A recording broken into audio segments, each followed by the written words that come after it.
அப்துல் கலாம் ஐயா ஹைதராபாத்தில் ஒர்க் பண்ணிட்டுருக்கும்போது அவருக்கு தமிழ்நாட்டில் இருந்து கதிரேசன் அப்படிங்கிற ஒரு டிரைவர் ட்ரான்ஸ்ஃபர் ஆகி வர்றாரு. அப்படி வரும்போது அப்துல் கலாம் தமிழ்நாடு அப்படிங்கிறனால அவங்க 2 பேத்துக்குள்ளேயும் ஒரு இனம் புரியாத ஒரு நட்பு மலருது.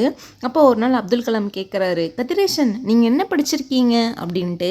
கதிரேசன் சொல்கிறாரு, ஐயா நான் 10th ஃபெயிலுங்க ஐயா. 10த்தே நம்மளுக்கு 10த்துக்கு மேலே படிக்க முடியல.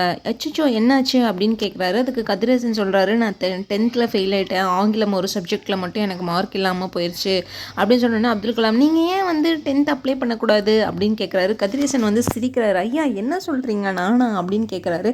ஆமாம் 10th அப்ளை பண்ணுங்க அப்படின்னு சொல்லி 10th அப்ளை பண்ண சொல்லி சின்ன சின்ன வேர்ட்ஸ் எல்லாம் வந்து அவர் ட்ரெயின் பண்ணுறாரு. அவரும் படித்து அவர் 10th பாஸ் பண்ணிடுறாரு.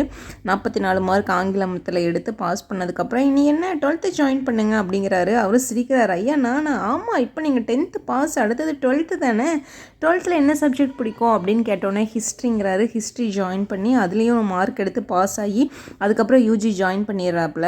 அப்துல் கலாம் வந்து பிரசிடெண்ட் ஆயிடுறாரு. கொஞ்சம் நாட்கள் சென்றதுக்கப்புறம் அப்துல் கலாமை பார்க்குறாரு கதிரேசன். ஐயா நல்லா இருக்கீங்களா அப்படின்னு ஒரு கூட்டத்தில்.